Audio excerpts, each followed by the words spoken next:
नमस्कार, मैं हूं रवि कुमार और आप देख रहे हैं मां अम्बे न्यूज़। इटखोरी भद्रकाली मंदिर तथा मलकपुर गांव से निकाला गया भव्य जल यात्रा।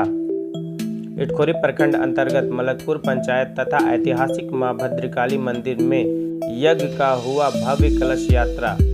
आपको बताते चले कि ऐतिहासिक मां भद्रकाली मंदिर में लक्ष्मी नारायण महायज्ञ तथा मलकपुर पंचायत में सत्यचंडी महायज्ञ का भव्य कलश यात्रा निकाला गया। वहीं आपको बताते चले कि ऐतिहासिक मां भद्रकाली मंदिर में 1983 से लगातार यज्ञ करवाया जा रहा है, यानी कि पूरे 39 सालों से माता भद्रकाली के प्रांगण में हर एक वर्ष महायज्ञ करवाया जाता है। लगभग 801 महिलाओं ने कलश यात्रा में भाग लिया। इटखोरी चौक से होते हुए कलश यात्रा का भ्रमण कर मुहाने नदी में जल उठाकर पूरी विधि विधान से पूजा अर्चना के साथ कलश स्थापित किया गया। वहीं मलकपुर से भी सत्यचंडी महायज्ञ का आयोजन किया गया है और जल मुहाने नदी से उठाकर पूरी विधि विधान से कलश को स्थापित किया गया है। आइए जानते हैं विशेष बातों को। हम बताइएगा बाबा। मेरा नाम कृष्णदेव पांडे। इस यज्ञ के बारे में बताएं, इसका नाम क्या है, कितने कलश उठे हैं और कब तक? 1008 चंडी महायज्ञ ग्राम मलकपुर। आज जो कलश यात्रा निकली है मलकपुर से होते हुए मां भद्रकाली के इस पावन नगरी में आई है और इस नदी में कलश के लिए जल भरा जा रहा है। कितने कलश आए हैं इसके बारे में बताएं। 501 कलश यात्री हैं और सभी श्रद्धालु जल भर करके पुनः यज्ञ स्थल पर उपस्थित हैं। ये यज्ञ संपूर्ण ब्रह्मांड में देवी देवताओं का यज्ञ मंडप में आवाहन किया जाता है।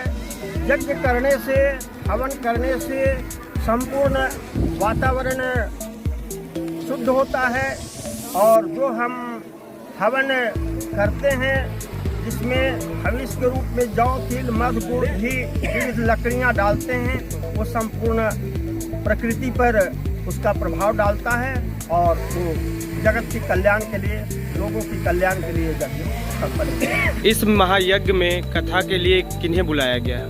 नागा भारती झांसी। कहाँ से आ रही हैं वो? झांसी।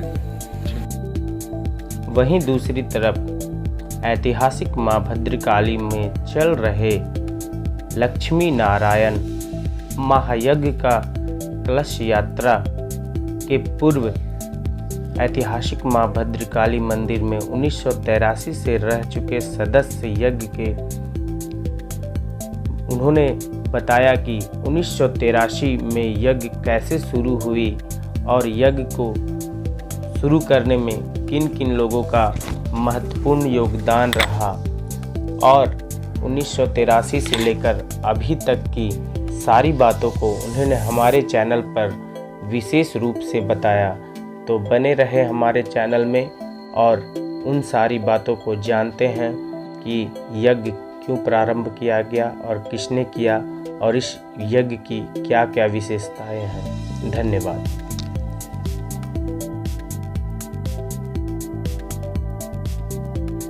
पहले आप अपना नाम बताइएगा। अच्छा, डोमन राणा।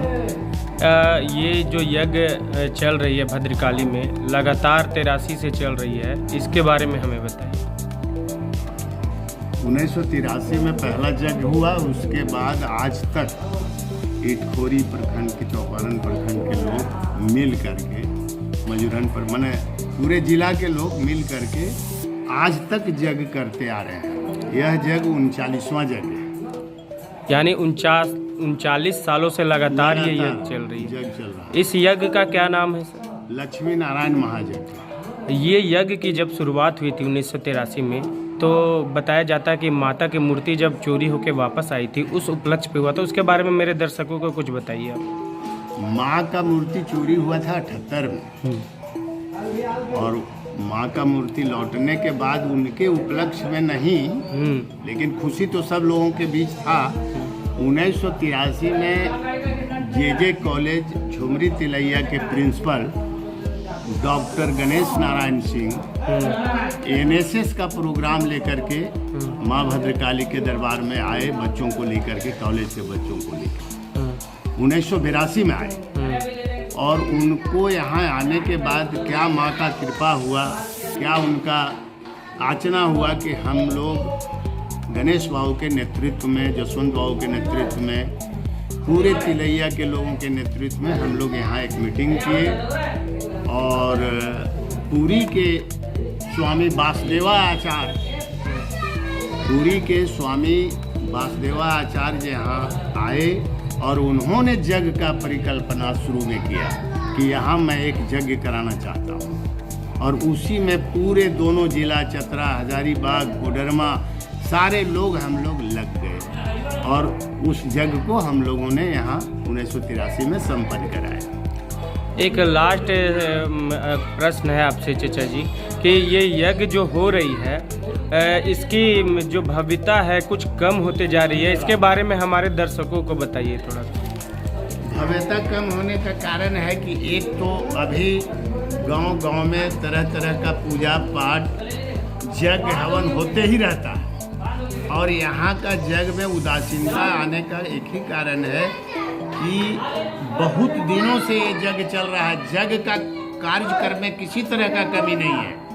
यज्ञ का जो नियम है, आचार्य लोग जो आते हैं काशी से, वो अपना पूरा काम यज्ञ का जो नियम है, नियम विधि से काम होता है। 8 टीना घी का संकल्प होता है, 1.5 क्विंटल तिल का संकल्प होता है और 9 दिन हम लोग धर्म के अनुसार सारा कार्यक्रम करते हैं। भीड़ में थोड़ा कमी आता है।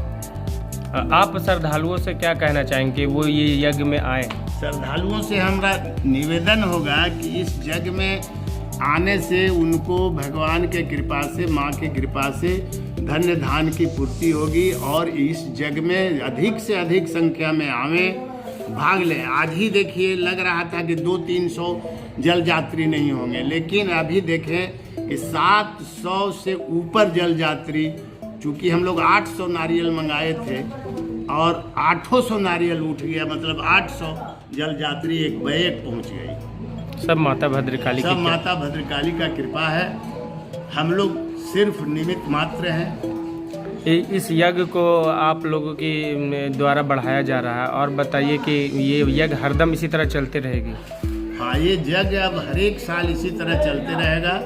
हम लोग जो कीर्तन, अखंड कीर्तन जो चल रहा है आज 20 वर्षों से, 20वां वर्ष में अखंड हरि कीर्तन जा रहा है। 20 वर्षों से हम लोग कीर्तन समिति के सदस्य लोग इस यज्ञ को करते हैं और पूरा भिक्षाटन करते हैं इलाका में। 2 जिला के लगभग हर एक प्रखंडों से भिक्षाटन करते हैं। हम लोग खुद स्वयं निकलते हैं भिक्षाटन के लिए और उसी से जो द्रव्य आता है उसी से यज्ञ में हम लोग लगाते हैं।